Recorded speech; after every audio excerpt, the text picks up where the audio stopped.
Setelah pertarungan sengit yang mengguncang langit dan bumi, tubuh leluhur klan iblis raksasa akhirnya tergeletak tak bernyawa. Jiwa asalnya telah dilahap habis dan bendera 1 miliar jiwa milik Wang Lin menjadi saksi bisu dari akhir tragis sang leluhur. Pertarungan itu bukan hanya pertempuran kekuatan, tapi juga tekad. Leluhur itu bertaruh dengan jiwanya sendiri, namun tetap tak mampu menahan kekuatan Wang Lin yang haus balas dendam. Dengan tubuh setengah terseret ke dalam pusaran, Wang Lin tetap tenang. Di tengah hiruk pikuk energi kacau, ia tak melupakan satu hal pun, bahkan kapak raksasa milik musuhnya. Dengan kekuatan terakhir, ia berhasil menarik senjata itu dan menyimpannya. Lalu, tubuhnya pun hilang tertelan kehampaan. Planet Vermilion kembali sunyi, menyisakan tubuh rusak sang leluhur dan sebuah legenda baru yang mulai menyebar. Di tengah kehampaan luar angkasa, sosok Wang Lin muncul, pucat, lelah, tapi tetap tak tergoyahkan. Ia menyadari bahwa garis keturunan klan iblis raksasa memang sangat kuat. Jika sang leluhur sedikit saja lebih kuat, mungkin hasilnya akan sangat berbeda. Tanpa membuang waktu, Wang Lin memanggil kompas bintang dan melesat pergi, menembus jagat menuju planet Vermilion. Namun, dalam perjalanannya, pandangannya tertuju pada planet kecil yang tak asing. Planet tempat ia dulu terlempar secara tak sengaja. Sebuah tempat terpencil, namun kini menjadi tempat sempurna untuk bersembunyi dan berkultivasi. Sesampainya di sana, Wang Lin bergerak cepat, seolah tahu setiap sudut dan celah planet kecil itu.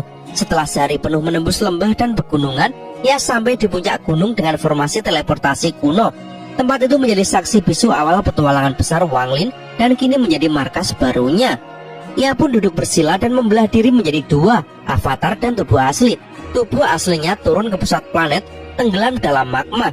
Tempat tekanan dan suhu ekstrim menjadi ladang kultivasi sempurna untuk tubuh dewa kunonya. Di tengah panas yang membakar, Wang Lin mengeluarkan kapak raksasa yang diperolehnya.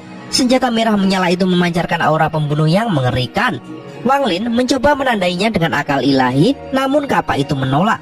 Sebuah kekuatan misterius di dalamnya melawan balik. Ia tidak memaksa. Jiwa asalnya keluar, lalu menelan kapak tersebut, menempatkannya bersama bendera 1 miliar jiwa di dalam tubuh spiritualnya. Kini, dua kekuatan besar itu berada dalam genggamannya.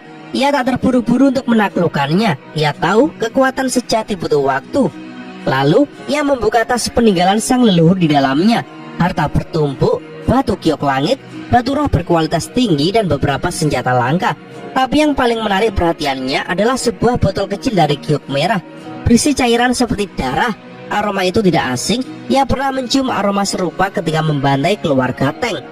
Itu mengandung kekuatan garis keturunan dewa kuno. Sebuah jackpot tak terduga. Darah itu bisa memperkuat tubuh dewa kunonya, atau bahkan membantunya mengaktifkan kemampuan yang sebelumnya tidak bisa ia gunakan. Perjalanan berbahaya ini memang nyaris menenggut nyawanya, tapi hasilnya sangat layak. Wang Lin menarik nafas panjang. Di tengah planet sepi yang tak cocok untuk kultivasi biasa, ia justru menemukan tempat terbaik untuk mempersiapkan langkah selanjutnya. Dunia luar mungkin sedang gempar oleh kematian dua tokoh besar, tapi di dalam magma yang sunyi, lahir kembali seorang kultivator yang akan mengguncang langit dan bumi. Di tengah reruntuhan dan barang-barang peninggalan klan iblis raksasa, perhatian Wang Lin tertuju pada sebuah harta berbentuk roda kecil. Tak ada yang istimewa dari penampilannya, kecil, berkarat, dan polos. Tapi, justru karena itulah Wang Lin merasa aneh. Terlebih lagi, Suliguo, roh pedang iblis yang biasanya pengecut dan sok gaya itu, mendadak jadi sangat antusias. Ia bahkan memohon-mohon agar Wang Lin membebaskan jiwa yang tersegel dalam roda tersebut. Wang Lin tahu ada yang tidak beres. Suliguo memang diciptakan olehnya dan sudah ia kenal luar dalam. Kalau sampai dia memohon dengan sangat, pasti ada sesuatu yang lebih dalam. Wang Lin pun mulai menyelidiki roda itu. Ketika ia mencoba menggunakan energi spiritualnya, roda itu memancarkan cahaya hijau misterius yang langsung melarutkan energinya.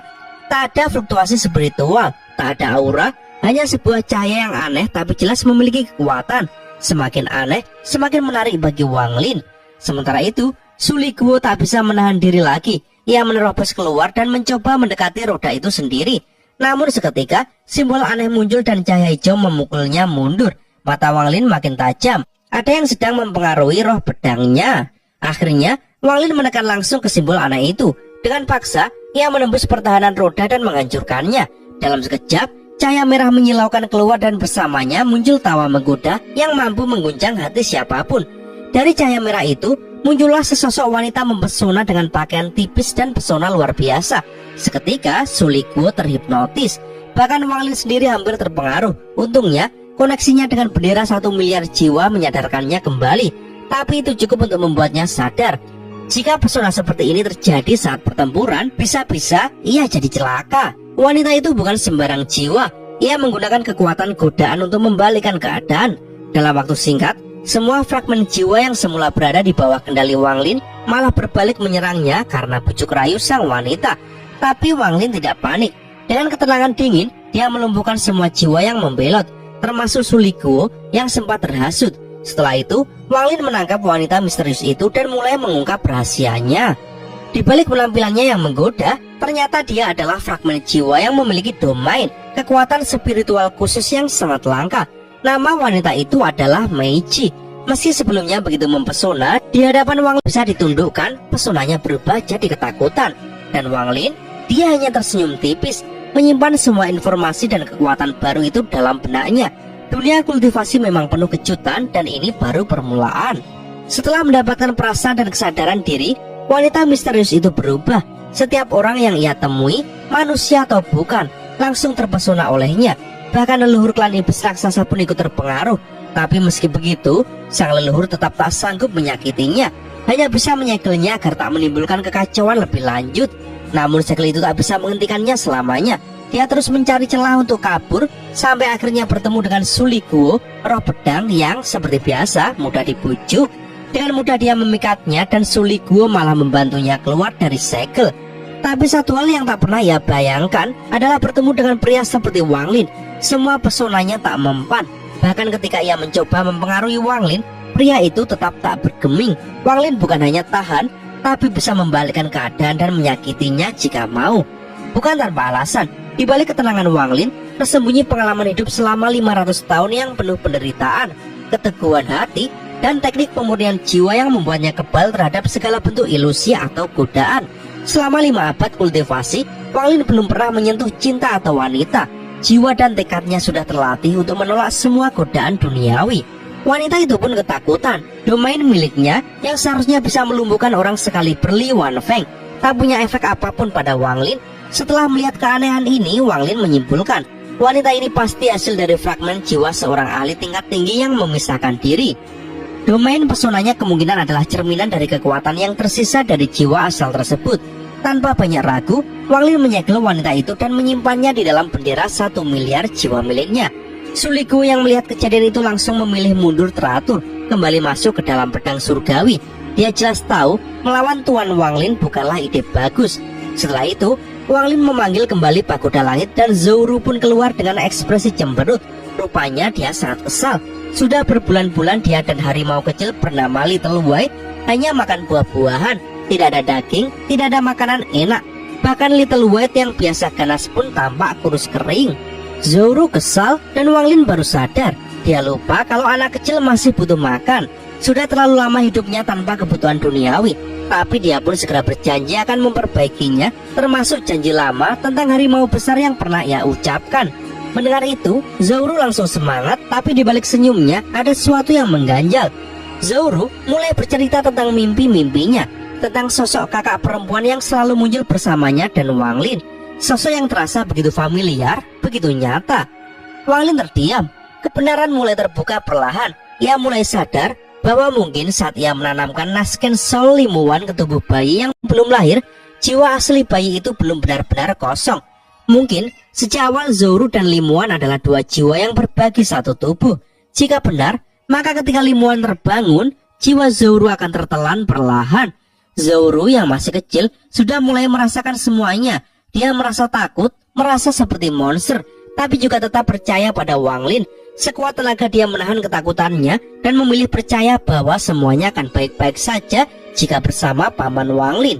Namun di mata Wang Lin, kepercayaan itu justru menyakitkan, karena dia tahu cepat atau lambat ia akan dihadapkan pada pilihan yang menyakitkan: menyelamatkan Limuan atau membiarkan Zouru hidup sebagai dirinya sendiri. Tapi untuk sekarang, dia memilih tertawa bersama Zouru, pergi menangkap harimau besar seperti yang dijanjikan. Dan meski tawa terdengar, ada kepedihan yang tak bisa disembunyikan. Zouru dengan matanya yang masih polos menatap Wang Lin. Dia tahu dia mungkin masih kecil, tapi hatinya sudah cukup peka untuk menyadari bahwa Wang Lin tidak benar-benar menatap dirinya, tapi seseorang lain di dalam tubuhnya. Namun meski begitu, dia tetap berharap bahwa suatu hari nanti dia bisa menjadi seseorang yang lebih cantik, lebih kuat, dan lebih layak untuk diperhatikan. Dan mungkin saat itu tiba, Wang Lin akan benar-benar melihat dirinya, bukan hanya sosok di dalamnya. Di sebuah bulan terpencil, Wang Lin bersama Zhou dan harimau kecil Little White menjalani hari-hari yang tenang namun penuh ketegangan. Tempat ini jauh dari kehidupan tanpa manusia, hanya deretan gunung tinggi dan udara yang sepi. Hanya pembudidaya tingkat tinggi yang bisa datang ke tempat ini, dan itu pun tak mudah. Tapi bagi Wang Lin, tempat sunyi ini adalah lokasi yang sempurna untuk menenangkan diri dan menunggu. Suatu hari saat menjelajah hutan, Wang Lin menangkap seekor harimau ungu raksasa. Meski binatang itu terlihat buas dan kuat, ternyata tidak memiliki kecerdasan seperti Little White. Namun kekuatannya luar biasa, hampir setara dengan kultivator tahap akhir. Wang Lin menaklukkannya dengan mudah, menanamkan jejak di jiwanya dan memberikannya sebagai hadiah untuk Zhou. Gadis kecil itu pun langsung jatuh cinta pada harimau ungu ini dan memberi nama Little Violet. Namun tidak semua makhluk senang dengan kehadiran anggota baru ini. Little White, si harimau iblis, merasa tersaingi. Tapi saat mencoba menunjukkan taringnya, Little Violet membalas dengan rawannya mengguncang udara. Little White pun mundur dengan bulu berdiri dan hati ketakutan. Dari hari itu, posisi dominasi berganti. Hari-hari berlalu, musim demi musim berganti. 2 tahun berjalan dalam kedamaian semu. Zhou tumbuh menjadi gadis remaja yang tenang dan dewasa. Tapi di balik tatapan yang lembut, ada kesadaran yang mulai tumbuh. Kesadaran bahwa dirinya bukanlah dirinya sendiri. Zhou tahu saat Limuan bangkit kembali, dirinya akan lenyap. Jiwa mereka tidak bisa hidup berdampingan. Pilihan yang dimiliki Wang Lin pun mengerikan. Membangunkan Limuan lebih awal dan mengorbankan Zhou, atau menunggu dan biarkan waktu menentukan siapa yang akan bertahan. Wang Lin yang biasanya tegar seperti batu karang mulai goyah. Meskipun hatinya hanya untuk Limuan, kehadiran Zhou selama bertahun-tahun membuatnya sulit mengabaikan perasaan yang tumbuh. Ia tidak lagi bisa menganggap Zhou sebagai wadah semata. Zhou pun merasakannya. Ia tahu tatapan Wang Lin tidak pernah benar-benar tertuju padanya. Ia tahu ia hanya bayangan dari seseorang yang Wang Lin cintai. Hatinya rapuh, tapi ia tidak menunjukkan itu kecuali pada Little White. Namun suatu malam, Little White menghilang tanpa suara, tanpa peringatan. Kepergian itu meninggalkan luka di hati Zhou. Ia jatuh sakit, tenggelam dalam kesedihan yang dalam. Tapi saat Wang Lin ingin mencarinya, Zhou menahan. Ia memilih membiarkan Little White mengambil jalan hidupnya sendiri, sesuatu yang bahkan tidak bisa dia lakukan untuk dirinya sendiri. Waktu berlalu dan luka Zhou mulai sembuh, tapi hatinya menjadi lebih dingin, lebih pasrah. Hingga suatu pagi, terdengar raungan pelan namun penuh semangat. Little White kembali. Tubuhnya penuh luka, bulunya acak-acakan, tapi di matanya ada cahaya kebahagiaan. Di mulutnya, ia membawa cabang merah menyala dengan buah di ujungnya. Tanpa bicara, tanpa suara, dia meletakkannya di hadapan Zhou dan mendesaknya untuk memakannya. Buah itu bukan sembarang buah, ia adalah buah penghancur jiwa, buah yang bisa melenyapkan jiwa Limuan sebelum ia bangkit. Little White telah mempertaruhkan nyawanya untuk mendapatkannya demi menyelamatkan Zhou. Tepat saat Zhou hendak menggigitnya, suara Wang Lin terdengar dari kejauhan. Dengan naluri pelindung, Little White segera berdiri di antara mereka, menggeram tajam. Ia siap melawan bahkan Wang Lin sekalipun demi satu hal, melindungi sahabatnya. Ketika Wang Lin menemukan buah misterius di hadapan mereka, ia segera mengenali fungsinya, yaitu buah penghancur jiwa Nasken Soul. Benda ini sangat langka dan berbahaya, dan Little White ternyata telah mencarinya diam-diam demi membantu Zhou. Namun buah itu tidak membunuh Nasken Soul yang bersemayam di tubuh Zhou, melainkan hanya melemahkannya. Mengetahui hal itu, Zhou menolak menggunakannya. Ia lebih memilih melindungi One Earth, jiwa yang kini tinggal dalam dirinya, dan melemparkan buah itu ke jurang dalam. Waktu pun terus berlalu. 2 tahun lagi lewat dalam keheningan yang syarat tekanan. Di kejauhan, tanda-tanda perubahan besar mulai muncul. Dari lubang besar menuju makam abadi, kabut hitam tebal tiba-tiba meletus naik ke langit, lalu berubah menjadi tanaman aneh dengan daun-daun besar dan tato misterius yang menyebarkan aura kuno. Tapi sebelum tanaman itu bebas, cahaya kemasan turun dari langit. 5 pedang terbang muncul dan membentuk jaring, menahan tanaman itu dengan kekuatan besar. Namun, ketenangan itu tak bertahan lama. Dari dalam kuburan, seorang lelaki tua muncul. Wajahnya tampak kuno dan di dahinya tumbuh tanaman dengan 11 daun penuh dan 1 daun ke-12 yang baru mulai terbuka. Ia bukan manusia biasa. Dia adalah leluhur klan abadi yang telah dikorbankan, yang selama puluhan ribu tahun tersegel demi menjaga dunia tetap aman. Kini ia muncul kembali untuk mengorbankan dirinya demi membebaskan klannya. Satu persatu pedang terbang yang menyegel tanaman itu menusuk tubuh sang leluhur, tapi dia tidak melawan. Ia menerimanya dengan tenang, bahkan menarik pedang terakhir untuk menusuk antara kedua matanya. Dengan pengorbanannya, tanaman raksasa pun bangkit sepenuhnya, menembus langit seperti pilar raksasa. Leluhur tua itu menyatu dengan tanaman itu, tubuhnya lenyap, tapi tekad dan pengorbanannya menyulut semangat seluruh klan abadi. Satu persatu mereka keluar dari makam, membungkuk penuh hormat pada pohon leluhur mereka. Dari kejauhan, berbagai tokoh mulai merespon. Seorang wanita berkerudung tenang berharap balas dendam atas nama Qian Feng. Seorang pria dengan topi jerami menginginkan kebangkitan aliansi 4 sekte. Semua bersiap karena perang besar akan datang. Dan benar saja, dari puncak gunung Vermilion, Zuguzi keluar dari kultivasi tertutup. Ia murka, klan yang selama ini tersegel telah bebas dan dia tak akan tinggal diam. Ia memanggil seluruh negara kultivasi di bawah Panji Vermilion generasi ke-14. Perang kedua melawan klan abadi yang dikorbankan resmi dimulai. Para leluhur dari berbagai sekte besar pun mulai bangkit. Di sekte Giok Surgawi, seorang lelaki tua dengan tatapan tajam bangkit dari pertapaannya. Di sekte Jiwa Bumi, seorang kultivator paruh baya membuka matanya dengan nafas berat. Sementara di sekte Pemurnian Jiwa, hanya satu kalimat keluar sebelum sang leluhur kembali terpejam. Ini bukan urusannya. Namun, di tengah kekacauan yang akan datang, Wang Lin tetap tenang. Fokusnya hanya satu, membangkitkan kembali Limuan. Hanya 2 tahun tersisa sebelum jiwa Limuan sepenuhnya terlahir kembali melalui tubuh Zhou. Tapi proses ini tidak mudah. Kekuatan hidup Zhou perlahan menghilang, namun Nasken Soul Limuan justru enggan tumbuh. Seolah-olah bagian dari kesadaran One Earth telah kembali. Ia tak ingin mengorbankan anak kecil itu untuk bisa hidup kembali. Wang Lin memahami hal ini. Ia tidak memaksa. Ia memilih untuk menunggu, memberi waktu dan melindungi keduanya. Karena pada akhirnya ia hanya menginginkan satu hal, kebangkitan One Earth tanpa menyakiti siapapun.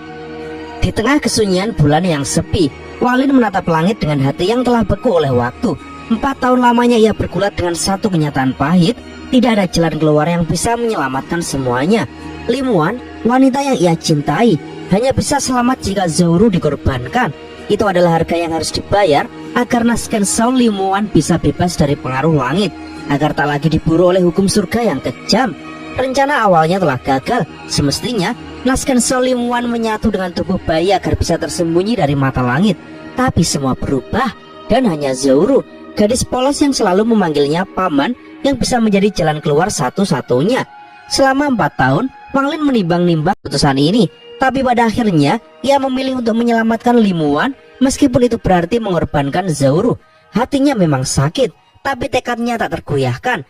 Sebagai kultivator yang telah hidup 5 abad, Wang Lin sudah terlalu akrab dengan rasa kehilangan dan pengorbanan.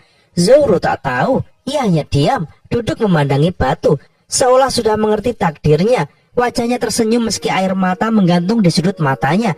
Ia telah tumbuh menjadi gadis muda yang lembut dan tulus, dan dalam diamnya dia menerima semuanya.